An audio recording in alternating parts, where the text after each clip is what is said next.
Tight થોડીક વધારે છે. હા હા, શું સાહેબ આપણા કાવ્યોની મજા હતી, શું બધું કાંતિલાલ ઘણું બધું ઓછું થઈ ગયું છે. જે મજા હતી આપણા કાવ્યો, આપણા કક્કા, આપણા બારક્ષરી સાહેબ, આપણે જે અમે કક્કા ભણ્યા છીએ, કક્કા અત્યારે નથી હો.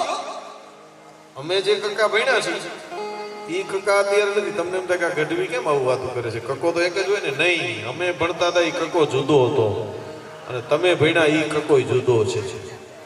અમારા કક્કામાં ક કલમનો હતો અને ખ ખડિયાનો હતો, ખ ખટારાનો નહોતો. તમારામાં ખ ખટારાનો. તમને એમ થાય કે આ વાત એટલે શું? આમાં પણ સાંભળજો તમે, મજા આવશે તમને. અમારામાં ક કલમનો હતો અને ખ ખડિયાનો હતો. ખડિયો એટલે સાઈ ભરવાનો ખડિયો. કલમ અને ખડિયો બે ભેગો થાય ને એટલે સીધો ગ ગણપતિનો. અમારે ત્રીજો ગ ગધેડાનો નહોતો. તમે ભણ્યા ગ ગધેડાનો ભણ્યા. ક કલમનો, પછી કે ખ ખડિયાનો. કલમ અને ખડિયો બે ભેગા થાય એટલે પેલું નામ લખાય કોનું? કે ગ ગણપતિનું. ગણપતિ પછી ગણપતિનું સ્થાપન થાય પછી ખ ઘરનો. જુઓ તમે, લગ્ન કરવા માટે પેલા ગણપતિનું સ્થાપન થવું પડે. ક કલમનો, ખ ખડિયાનો, ગ ગણપતિનો, પછી ખ ઘરનો, પછી ખ ઘર થાય, પછી ચ ચકલીનો, નાના કચા બચા થાય, પછી કે છ છત્રીનો, એની માથે છત્ર છાયા થવું પડે ત્યારે મોટો થાય. હો, એમને મોટો થતો. હું એમને મોટો થઈ ગયો એમ તારી માને પૂછ્યું?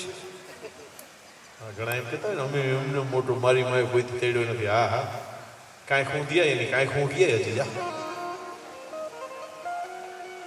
ક કલમનો, ખ ખડિયાનો, ગ ગણપતિનો, ઘ ઘરનો, ચ ચકલીનો, છ છત્રીનો, જ જબલાનો. પછી એને નાના નાના જબલા બનાવવા દેવા પડે. મને એકલો વચ્ચેથી બોલ્યો, મને ઘણા કેનો? ઘણો બાપનો. બાપમાં ને મામાં ફેર ગણો છો? માં છે, માં છે, કરુણાની મૂર્તિ છે સાહેબ. બાપમાં ને મામાં ફેર ગણો સાહેબ. હા, મોડો થાય ને, કોઈ દીકરો મોડો થાય ને તો માં વાઈટ જોઈને બેઠી હોય, મારો દીકરો હજી કેમ કરે, મારો દીકરો હજી થાળી તૈયાર કરીને બેઠી હોય. મારો દીકરો બાપે બેઠો હોય પણ લાકડી તૈયાર કરીને બેઠો હોય.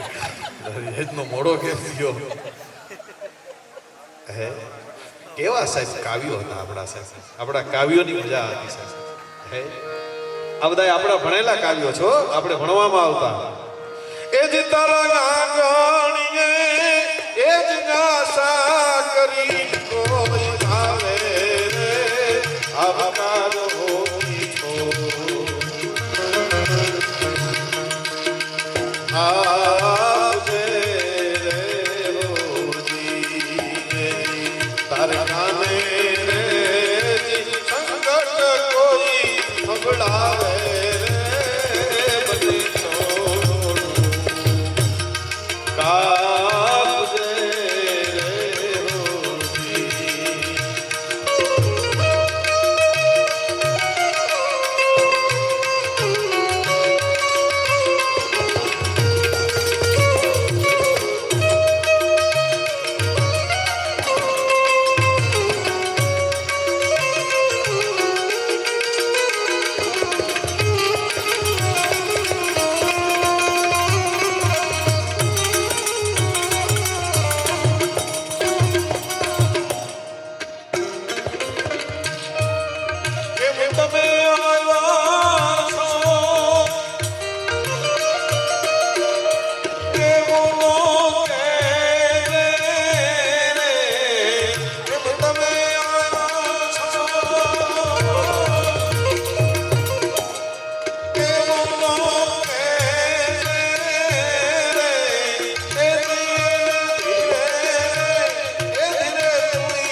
એટલે મારું તમારું નવે પરણેતર, નવા દીકરી કે નવો દીકરો પરિણો હોય અને ખાલી એક ભજન સાંભળી જાય ને આ ભજન અને ભજનના દોર ઉપર હાલે ને સાહેબ તો જીવન એનું પવિત્ર થઈ જાય. આવા સાહેબ કાવ્યો આપણા પુસ્તકની અંદર હતા. હા, એ જી તારા આંગણિયા પૂછીને કોઈ આવે એને આવકારો મીઠો આપજે. કાને સંકટ સંભળાવે બને તો થોડુંક આપજે. શું કીધું છે? બને તો થોડુંક આપજે સાહેબ. અને માનવીની પાસે કોઈ માનવી નો આવે. સાંભળજો, શબ્દો સાંભળજો તમે એના. માનવીની પાસે કોઈ માનવી નો આવે. તારા દિવસો પૂછી અને દુખિયા આવે આવકારો મીઠો. આપણા ગામની અંદર જ્યારે રામ મંડળ રમાતું હોય, ગામની અંદર બીજું કોઈ પેડું રંબા એવું હોય એટલે ડાયો માણસ હોય, બે જણા એ નીકળે હાથમાં નોટ લઈને. એ નોટ લઈને માણસ જેની પાસે બેસે, કાંતિલાલ પાસે બેસે એટલે પૂછે કાંતિલાલ કેટલા? એને ખબર છે કાંતિલાલ પાસે છે, બાકી મારી પાસે તમારી પાસે કોઈ નો આવે. કારણ કે આપણે થીગડા મારીને ફરતા, આપણે હુતળી બાંધીને ફરતા હોય તો એમ નો કે તું લખાય. એને ખબર છે કે અહીં કણે કાંઈક માતાજીએ દીધું છે, ભગવતીએ દીધું છે. એટલે માનવીની પાસે કોઈ માનવી નો આવે. તારા દિવસો પૂછી અને દુખી આવે તો એને આવકારો મીઠો આવે છે. કેમ તમે આવ્યા છો એવું ન કહેજો સાહેબ. કેવું જીવતર ભણતરમાં કેવું જીવતર છે સાહેબ. મિત્રો, આપણા કાવ્યો ખાલી સમજાય જાય ને. હે, મેઘાણી નીકળી ગયા સાહેબ કાવ્યો પૂછું માંથી. કાક બાપુ વયા ગયા. હવે નરસૈયોની થોડા કાવ્યો રહ્યા છે. બાકી તો હવે આમ લાંબી લીટી હોય સાહેબ. મને તો દુઃખ છે, હું આઈ નહીં, બધા પ્રોગ્રામ હોય ત્યારે કહું છું. લાંબી લીટી હોય, આ છે ને આ છે ને આ છે. કાવ્યમાં કાંઈ હાજર ન હોય સાહેબ. તમે શું કર્યું છે, શું ભણ્યા છો, કેટલા તમે પીએચડી થયા છો એ જરૂર નથી સાહેબ.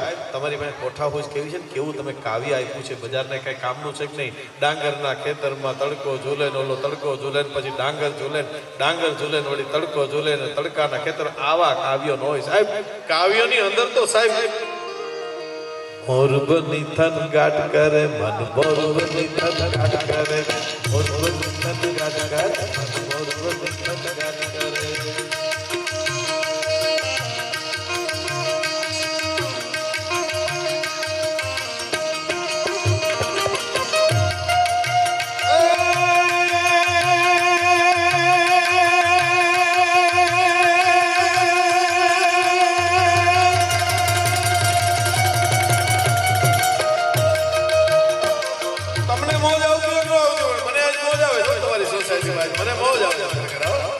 કારણ કે અંધાણ કરવાની મજા આવે સાહેબ.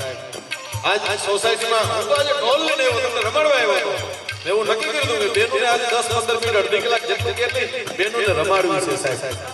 હા, હું તો અને આમ જો હરખું આવે ને જેથી કેવું હોય તેથી કહેજો, તો પછી છેલ્લે આપણે બેનો કે ત્યારે રમાડવા. અત્યારે છેલ્લે તમારે 15-20 મિનિટ હોય ત્યારે આપણે સરસ ભાઈના લોકગીતો લેશું સાહેબ. અને આવતા વર્ષે ગરબી કરવી હોય તો રાજુ ગઢવી પંકજભાઈ કહે એટલે ગરબી કરાવવા માટે આવશે. 100% વાત છે. આ આપણે નોખું કરશું સાહેબ. બધી બેનો દીકરીઓ આપણે ક્યાંય ગરબે રમવા જવું નથી, આપણે અહીં નોખા રમશું. બીજું શું છે? હા, આપણે આપણી ગરબી નોખી કરશું.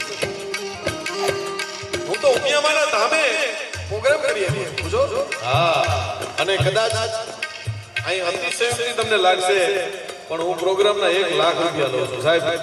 અને પંકજભાઈને પૂછજો હું કેટલામાં નક્કી થયો છે. પૂછજો, એક શબ્દ બોલ્યો નથી પંકજભાઈને કે ખાલી સાજિંદાના પૈસા દેજો, બાકી કાંઈ જોતું નથી. પંકજભાઈ તમે મારા ભાઈબંધ છો બધા. બાકી નગર 1 લાખ રૂપિયા લઉં છું સ્ટેજમાં ખાલી બેહવાના. અને હજી તો તમને મજા જ આવશે. તમે જોજો કરે, હજી તો આપણે શરૂઆત કરી છે.